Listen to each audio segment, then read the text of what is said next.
Scottie Barnes and Pascal Siakam, two extremely talented Raptors forwards with seemingly similar styles, but can Toronto be successful going forward with both of them on the team? You'll get the answer in today's video, and it's not exactly what you may be expecting me to say. Let's get into it.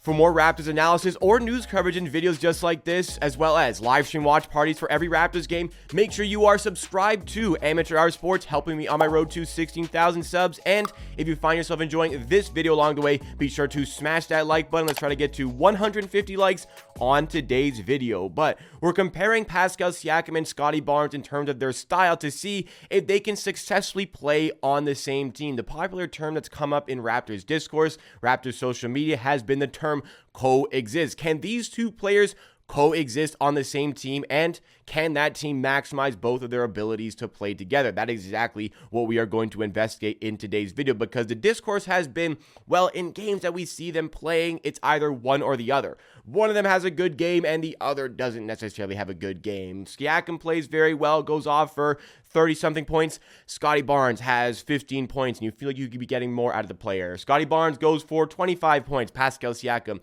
has a 16-point inefficient performance. It's both of these players on the same team, but apparently only one of them can succeed at once. So it's time to move on from Pascal Siakam, because we should be worrying about Scottie Barnes playing better. We shouldn't be worrying about Pascal Siakam getting Pascal Siakam his touches, his points. It should be all about Scottie Barnes. Well, that's not entirely true about this Raptors team, and it's not entirely true about the styles. It's a pretty surface level assessment of these two players to say that they're extremely similar. Now, they have some similar tendencies 100%, but the way in which they operate, the way in which they try and get their points are a little bit different, and they're different in ways that they can still both get great output out of each other, especially if they're used in conjunction with one another. The way Pascal Siakam likes to operate offensively and the way he likes to score is very isolation driven, taking his one-on-one mismatches, even non-mismatches. You put a good defender against Pascal Siakam, he still wants to take him on 1v1, slash his way to the rim, maybe in the process posts up, draws a double, and can kick out of those doubles. Pascal Siakam, one of his best traits that allows him to be successful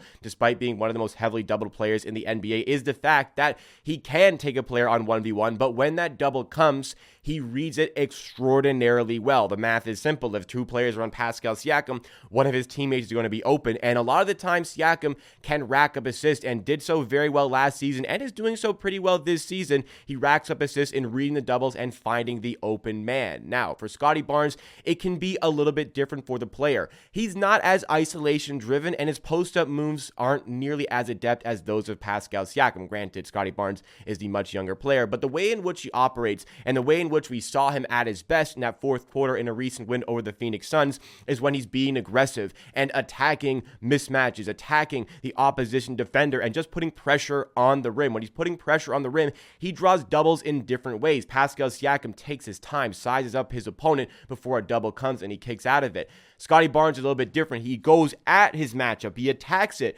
puts pressure on the rim, and draws in the help defender as the double, which leads to kick-out opportunities to find his teammates on the outside or to find those teammates cutting inside to the rim. This is where the two players can find success with one another. Pascal Siakam drawing doubles on the inside, well, that's a great opportunity for Scottie Barnes to cut towards the rim, because usually that help defender is a big who goes in and doubles Pascal Siakam from the back. Scottie Barnes can cut inside and find maybe a better lane to the rim. Pascal Siakam hits Scottie Barnes in stride. Scottie can get to the rim with a little bit more ease, because Scottie doesn't like to go through the contact as much as Pascal Siakam would at the rim.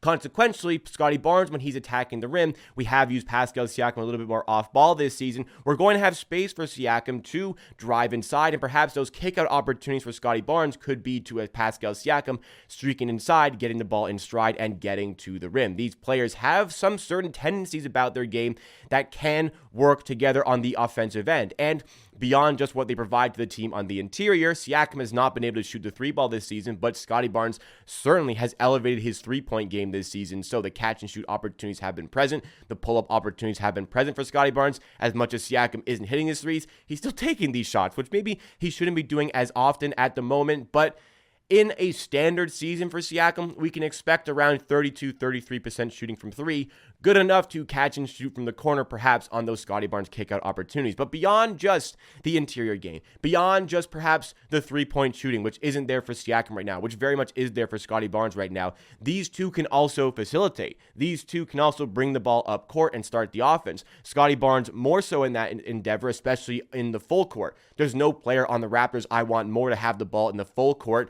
really pushing the pace, getting down to the under the floor than Scottie Barnes, because of his ability to drive and kick, his ability to drive, put pressure on the rim, his ability to drive and get the defense rotating, get the defense moving. But when it goes into more of a half-court setting, sometimes it's better for Siakam to do that because he can put pressure on the rim in those slower half-court mindsets where there's a defender on him. He's in isolation. He can draw in the second defender on post-ups, rotate the defense, kick out, and we can swing it and find an open man potentially available for three. There's been some really good examples in recent games of those two players showcasing those abilities and being able to succeed despite having the other one on the floor. Now, in a lot of settings this season, the Raptors have operated with Pascal Siakam in more of a starting unit. Maybe doesn't contain Scottie Barnes all the time. It does to start the first, to end the second, and to start the third and end the fourth quarter. But for a big chunk of those minutes in the middle, Scottie Barnes is going to be playing with the bench unit where he has the full reign to operate as basically the sole provider on offense, playing like the Swiss Army knife rule. Dribble handoffs, attacking the rim, three-point shooting, passing, driving, kickouts, all these things, where Siakam has maybe a bit more space to operate when Scottie Barnes is doing the everything job for that bench unit. Siakam has maybe a little bit more freedom to do so. And yes, these two playing together naturally, they're not going to have as much usage if they weren't playing with one another. But that's not to suggest that they can't operate together. Now, the answer to the big question, can these two players play together? Well, there are some certain abilities that I've mentioned in this video that do work in conjunction with one another, but ultimately you have to consider the position that the Raptors are in. Can these two players coexist together on the same team and do so successfully? 100% absolutely. Can these two players coexist successfully on this current Raptors team? That's a completely different discussion because this current Raptors team does not cater to either of these two strengths, and it all comes down to spacing at the end of the day.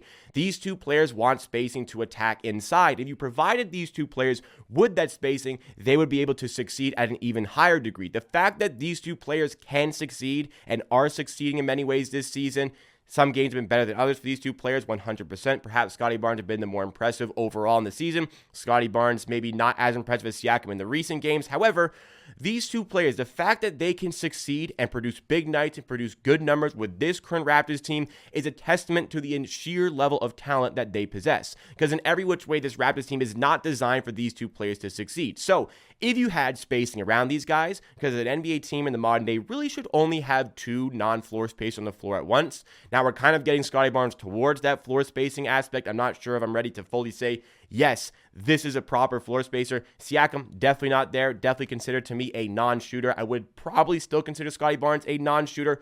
OG is a good shooter. Dennis Schroeder, I'm not ready to call him a shooter either. Jakob Poeltl, yeah, that guy doesn't shoot at all. So you have two non-shooters with these two very good non-shooters.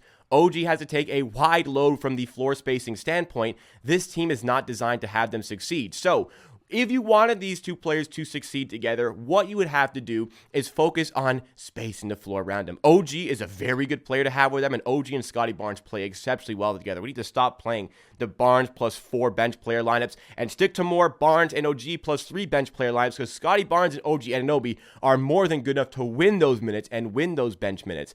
I digress. We go back to the team that's in place right now. OG Anunoby fits really well with those two. Schroeder, maybe not so much because of the inability to take the pressure off of the inside and pick and roll settings, because you can play drop coverage, you can go under those screens because you're not worried about the pull-up threat. A good point guard for $12.5 million, maybe not the right one to fit next to these two star players we have on our team. Jakob Poeltl, as much as I like him as a player, be really nice to have a floor spacing center for these guys. So because it's really difficult right now for the Raptors to commit to making this a floor spacing team out of nowhere, it's going to be difficult with this current Raptors team to maximize Siakam and Barnes side by side and get the most out of these players. The team is just not there for them both to get the most out of their own abilities. So in that sense, yes, perhaps it is time to move on from these players. But it's not because they can't play together. They can. The Raptors have just done an extremely poor job over the years of building for these two players. That's the reality. So, what's the solution to this issue? Well, unfortunately, there's no real solution, but the best possible bad solution would be to trade Pascal Siakam.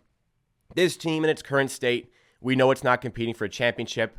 Tinkering it slightly is also not going to make it competitive for an NBA championship. The Celtics are better. The Bucks are better. The way the Sixers are looking, they're better. Hell, the way the Orlando Magic are looking, they look even better right now. And Orlando committed to a rebuild not too long ago and seemed to have already lapped the Raptors. This should be the direction chosen for the Raptors at this point, and the easiest way to do that, especially with his expiring contract, would be to see what's out there for Pascal Siakam. The Kings are going to monitor his situation, as are the Atlanta Hawks, and a Golden State Warriors team right now struggling to find secondary scoring behind Steph Curry.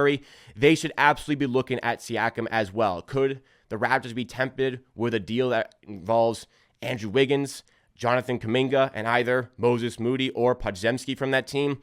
Absolutely. So, in this case right now, with this current Raptors team, it's difficult for Barnes and Siakam to be at their absolute max together. That's not to say they can't succeed together. They have complementary abilities that work together, and I feel like the two-man game between them should be used more, like Siakam as the handler with Barnes as the screener, or vice versa, Siakam as the screener for Scottie Barnes in the pick and roll. These things can work, just not to the highest degree with this current team. And for that reason, and along with many other reasons, it's time for the Raptors to maybe commit towards retooling, finding some young pieces and some floor spacers, and really commit to Scottie Barnes and see just what you have with this special player, because, oh my goodness, you do not want to waste it. And games like the Phoenix Suns game, that fourth quarter, show you that he can do everything. Just provide him the tools to succeed. So, what do you make of this duo? I think many of you may come on a lot more strongly on trading Siakam than I do, but overall, do you agree with my assessment? Do you disagree? Give me your thoughts and opinions in the comments down below. That's all for me today. Smash that like button if you enjoyed. Subscribe to Amateur Sports for more content like this, and I'll see you again very soon for another video.